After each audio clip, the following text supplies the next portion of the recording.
यह बच्चों के लिए प्रसिद्ध अकबर बीरबल कहानियों में से एक बदकिस्मत नौकर की कहानी है। एक बार बादशाह अकबर के महल में यूसुफ नाम का एक बूढ़ा नौकर रहता था। वह एक अच्छा और दयालु आदमी था, लेकिन हर कोई सोचता था कि उसका चेहरा देखना दुर्भाग्यपूर्वक है। एक दिन सुबह सबसे पहले अकबर यूसुफ से टकराया। हाय भगवान, मुझे आशा है कि अब मेरा दिन खराब होगा, उसने मन ही मन सोचा। दुर्भाग्य से 5 मिनट बाद बादशाह अकबर फिसलकर गिर गए। शीघ्र ही एक दूत यह समाचार लेकर दौड़ता हुआ आया कि उनका पोता बहुत बीमार है। अकबर उसके पास भागते हुए गए और यह जानकर राहत मिली कि यह सिर्फ सर्दी और खांसी थी।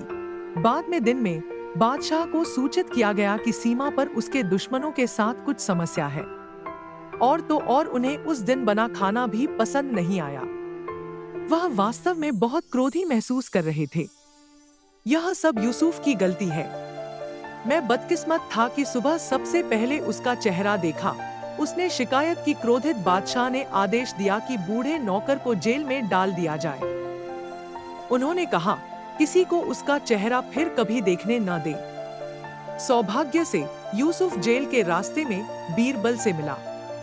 आपको मेरी मदद करनी चाहिए, सर, उसने रोते हुए याचना की। बीरबल मान गए और वे दोनों बादशाह अकबर के पास गए। बीरबल ने कहा, महाराज, यह आदमी निर्दोष है। मुझे कुछ प्रश्न पूछने दो और आप स्वयं देख लेंगे। बादशाह अकबर सहमत हो गए। बीरबल ने उस बदनसीब नौकर से पूछा कि आज सुबह उसने सबसे पहले किसका चेहरा देखा था। भयभीत यूसुफ कांप रहा था और उसने उत्तर दिया, मैंने पहली बार बादशाह को देखा। बीरबल ने अकबर से कहा, देखो महामहिम, आपका दिन खराब था क्योंकि आपने आज सुबह उसका चेहरा देखा था।